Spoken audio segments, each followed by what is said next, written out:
कोयला नगरी सिंगरौली में शनिवार को भारतीय मजदूर संघ के बैनर तले भारतीय कोयला मजदूर संगठन ने एनसीएल की विभिन्न परियोजनाओं के मुख्यालयों पर जोरदार प्रदर्शन किया।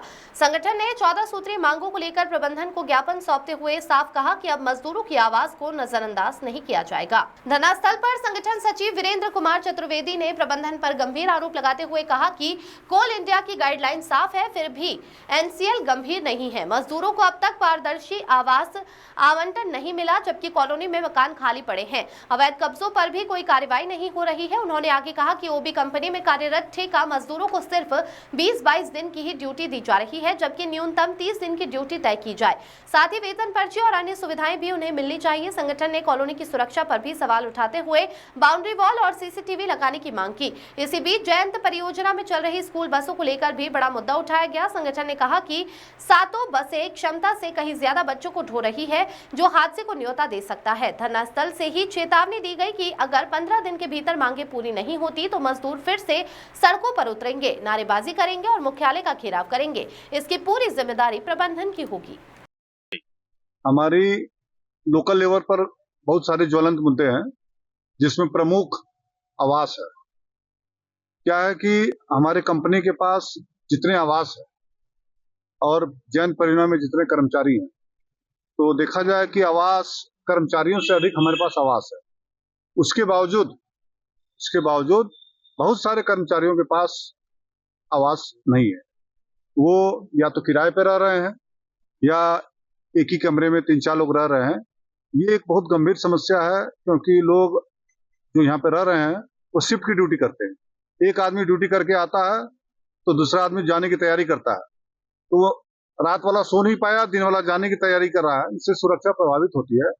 प्रबंधन के कान में समझ में नहीं आ रहा कि ये बात क्यों नहीं समझ में आ रही प्रबंधन को कि वो सभी कर्मचारियों को, खदान को असुरक्षित कर रहा है। पूरी ड्यूटी भी नहीं मिल रही है और भी सुविधाएं हैं जिन्हें नहीं मिल रही हैं। ये समस्याएं आउटसोर्सिंग से संबंधित है। वहां पे क्या है कि आउटसोर्सिंग वाले ड्यूटी किसी को रख तो लिए हैं सभी को, अब उसमें किसी को 22 दिन की वेतन देते हैं, किसी को 26 दिन की, किसी को 20 दिन की। एक अपना अंडरस्टैंडिंग बना के उन लोगों ने लोगों को रोजगार दे दिया है। मगर कोल इंडिया के द्वारा 3 सेक्टर में HPC rate, high power committee का एक वेजेस है, जो बहुत संतोषजनक वेजेस है। वो वेज उनको देना है, कम से कम उससे कम उनको नहीं देना है। जैसे आउटसोर्सिंग हो गए, आपके कोयला सीएचपी में जो काम करते हैं, ट्रांसपोर्ट में जो जुड़े हैं, ईएनडम विभाग से जो जुड़े हैं, इन लोगों को हाई पावर कमेटी द्वारा निर्धारित वेतन देना है, जो नहीं दिया जा रहा। मान लीजिए आपको 26 दिन का वेतन देना है और आप 20 दिन का दे रहे हैं, तो कैसे उसको पूरा संगठन क्या चाहता है? संगठन एकदम नियम की तरह जो सिस्टम है उसको फॉलो करे।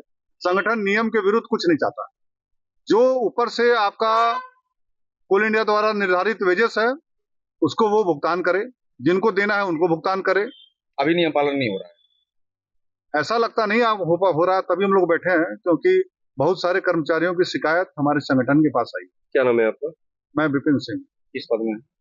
मैं मंत्री हूँ केंद्रीय कमेटी में यहाँ सिंगरौली।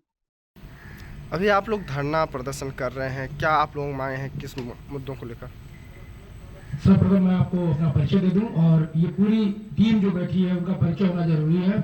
आपको पीछे जो भगवा रंग दिख रहा है, ये भारतीय मजदूर संघ का झंडा है, और उस भगवे ध्वज के नीचे ये भारतीय मजदूर शाखा दुधी चुहा की पूरी टीम आपकी खड़ी है।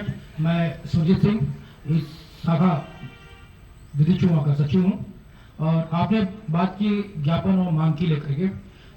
मांग हमारी 2 तरीके की है। एक तो अखिल भारतीय मजदूर संघ के तत्वाधान में जो पिछले 2 माह से लगातार जो आंदोलन चल रहा है, उसमें प्रमुख मांगे जो हैं कि हमारी कोल इंडिया जो अब समाप्ति के दौर पर है, जहाँ पे एम्प्लॉयमेंट एक समय ऐसा था कि हमारे 17 लाख से ऊपर की एम्प्लॉयमेंट थी, जो आज घट के लगभग 7,80,000 के आसपास हो गई है। हमारी मांग है कि जो परमानेंट एम्प्लॉय हैं, एम्प्लॉयमेंट ओपन हो, रोजगार आए और अब परमानेंट एम्प्लॉय हमको दिखाई दे। मिनिमम 50% आउटसोर्स हो रहा है, वो अपनी जगह है। हमारे आउटसोर्स के साथी भी खड़े हैं। हम चाहते हैं कि आउटसोर्स मिनिमम जो हो वो 50% का हो।